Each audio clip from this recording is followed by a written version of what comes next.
Bonjour à tous, bienvenue sur Weblex TV. Aujourd'hui, on va s'intéresser au crowdfunding. Comment est-ce que ça fonctionne? Parmi les différentes solutions qui permettent de lever des fonds, figure donc le crowdfunding ou financement participatif qui s'adresse principalement aux jeunes entreprises qui en sont encore au début de leur projet, qui n'ont pas nécessairement accès au crédit bancaire.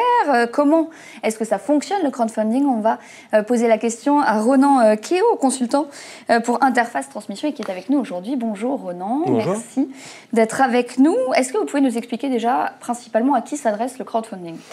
Alors le crowdfunding va s'adresser à ce qu'on appelle les startups, les entreprises qui sont vraiment au tout début de leur activité, de leur projet, qui sont, on va dire, dans une phase qu'on appelle amorçage, voire post-amorçage. L'objectif pour eux, puisqu'en fait ils n'ont pas accès à l'endettement bancaire, l'objectif pour eux, justement, est de constituer un montant de fonds propres qui va leur permettre d'avoir accès à la dette bancaire. Précision aussi, c'est-à-dire que concernant le sujet, il est important que le sujet de la start-up, du projet de la start-up, interpelle le public. Parce que là, on s'adresse au public.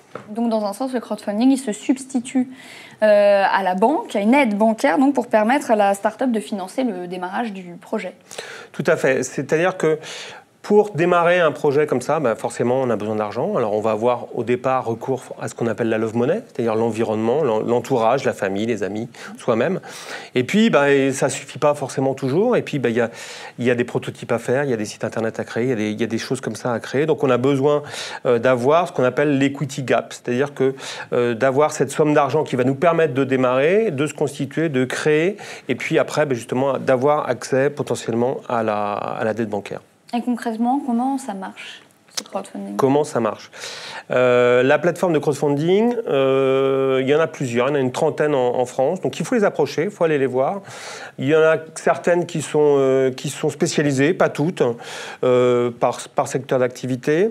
On va présenter son projet, on va présenter le marché, on va présenter les perspectives de l'entreprise, on va essayer de vendre son projet quelque part, et par la création de ce qu'on appelle une equity story. Là, l'idée va être vraiment de convaincre les investisseurs.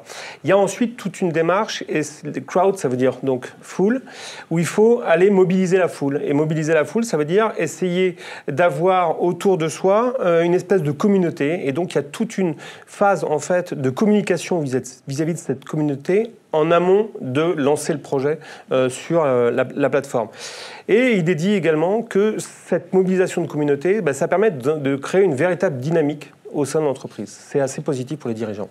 Quel est le niveau d'investissement des projets sur les plateformes de crowdfunding? Alors, c'est assez variable, en fait. Ça va dépendre des projets. On peut avoir différents sujets aussi sur les plateformes. On peut avoir des sujets qui vont être du don, qui vont être du prêt, mais qui veut être aussi de l'investissement capital. On va parler là, entre 5 000 et 1,5 million, 2 millions, grand maximum. Grand maximum. Donc on peut considérer que le crowdfunding, c'est une première étape dans l'accompagnement financier d'un projet.